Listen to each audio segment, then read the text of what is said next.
कारण त्या आपल्या अमरावतीच्या होत्या आणि पहिल्या महिला राष्ट्रपती होत्या. परंतु वास्तव पाहिले तर अजूनही राजकारणात महिलांचे प्रमाण कमी आहे. निर्णय प्रक्रियेत महिलांचा सहभाग वाढवणे ही आज काळाची गरज आहे. त्याचप्रमाणे सामाजिक क्षेत्रातही महिलांची मोठी प्रगती झालेली आहे. शिक्षण, विज्ञान, कला, क्रीडा, प्रशासन अशा सर्व क्षेत्रात आज सर्वच जाती धर्माच्या पंथाच्या महिला दिसून येतात. परंतु दुसरीकडे अजूनही अनेक ठिकाणी लिंगभेद, कौटुंबिक हिंसा, बालविवाह, हुंडा प्रथा यासारख्या समस्या आजही अस्तित्वात आहेत. मुलगी जन्माला येणे हे काही ठिकाणी अजूनही ओझे मानले जाते. ही अत्यंत दुर्दैवी बाब आहे. त्यामुळे समाजात महिलांबद्दल समानता आणि सन्मानाची भावना निर्माण करणे ही प्रत्येकाची जबाबदारी आहे. समाजात मुलगी जन्माला आली की तिला गर्भातच तिचा जीव घेतला जाते, हे आजही होते. मात्र त्याचे आज आपल्या सर्वांनाच सर्व समाजात दुष्परिणाम दिसून येत आहे. कारण लग्नाकरिता आज मुलीच मिळत नाही. कारण हे जे आहे हे आपल्या समाजाची परिस्थिती नाही, तर इतर सर्वच समाजात लग्नाला मुलगा गेला की त्याला मुलीच मिळत नाही. कारण त्याचं हेच कारण आहे की आपण आधी ज्या मुली गर्भातच मारल्या जात होत्या त्याचा परिणाम, त्याचा दुष्परिणाम आजच्या काळात आपल्याला दिसून येत आहे.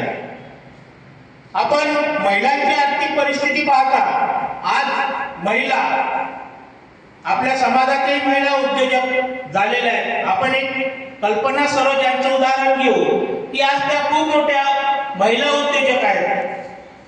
व्यवसाय, शेती, नोकरी, अर्थसहाय्यता, महिलांचे बचत गट हे अतिशय आर्थिकदृष्ट्या सक्षम होत आहेत. महिलांचे स्वावलंबन व त्यांच्या सशक्तीकरणाचे सर्वात मोठे साधन आज महिलांचे जे महिला बचत गट आहेत ते झालेले आहेत. कारण सरकारच्या ज्या विविध योजना आहेत त्या विविध योजनांच्या माध्यमातून, कौशल्य विकास कार्यक्रमांच्या माध्यमातून महिलांनी आज स्वतःचे स्वयंरोजगार आणि स्वतःचा व्यवसाय उभा केलेला आहे. तरीही अनेक महिलांना समान कामासाठी समान वेतन मिळत नाही. रोजगाराच्या संध्या कमी आहेत. त्यामुळे आर्थिक स्वातंत्र्य मिळवणे ही महिलांसाठी आज ही मोठी काळाची गरज आहे. धार्मिक क्षेत्रात पाहिल्यास धार्मिक क्षेत्रातही आज महिला कुठेच कमी नाही. आज आपण पाहता की धार्मिक क्षेत्रात भारतीय बौद्ध महासभेच्या माध्यमातून सातत्याने महिला कार्यरत आहेत. महिलांची आधी भारतीय बौद्ध महासभेची महिला आणि पुरुषांची एकत्र बॉडी होती. मात्र आता स्वतंत्र महिलांची शाखा झालेली आहे. महिलांच्या स्वतंत्र जिल्हाध्यक्ष आहेत, महिलांच्या स्वतंत्र शहराध्यक्ष आहेत, महिलांच्या स्वतंत्र प्रदेशाध्यक्ष आहेत. त्यामुळे आज महिलाही आपल्या धार्मिक क्षेत्रात मोठं नाव त्यांनी केलेलं आहे.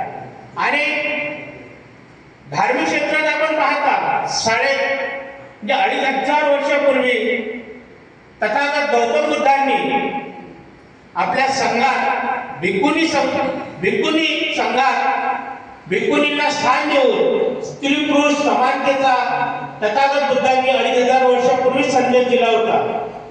तसेच समाजात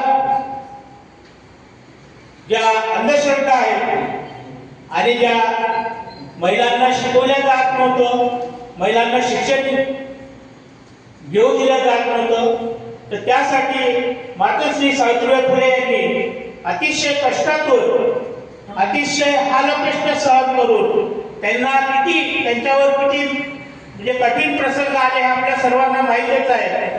एवढ्या तरी त्यांनी कशाला न डगमगता त्यांनी महिलांना शिक्षणाचा धडा दिला आणि त्या भारताच्या पहिल्या महिला शिक्षिका ठरल्या. त्यांच्यामुळेच आज आपण महिला सर्व या ठिकाणी बसलेलो आणि सर्व क्षेत्रात मातोश्री सावित्रीबाई फुलेमुळेच आपण महिला अग्रेसर आहोत. आज प्रबोधनाच्या क्षेत्रातही महिलांचं एक मोठं नाव आहे. महिला आज कुठेच मागे नाही. आजचा दिवस हा केवळ महिलांचा गौरव करण्याचा दिवस नाही, तर महिलांना त्यांच्या अधिकारांची जाणीव करून देण्याचा आणि समानतेचा संकल्प करण्याचा हा जागतिक महिला दिवस आहे. महिलांना शिक्षण, स्वाभिमान, समानता, संधी मिळाल्यास समाज नक्कीच प्रगत होतो. कारण डॉक्टर बाबासाहेब आंबेडकरांनी म्हटलंच आहे की ज्या समाजातल्या स्त्रिया, या समाजातल्या स्त्रियांचा विकास झालेला असेल, त्या समाजाची प्रगती झालेली असेल, हे बाबासाहेबांनी म्हटलेलं आहे. आणि महिला या सातत्याने आज प्रत्येक क्षेत्रात अग्रेसर दिसतात. पुनश्च या महिला दिनाच्या तमाम इथे उपस्थित असलेल्या महिलांना जागतिक महिला दिनाच्या शुभेच्छा देतो. आणि माझं आपण ऐकून घेतलं त्याबद्दल मी सर्वांचा आभारी आहे. थांबतो. जय भीम, नमो बुद्धाय.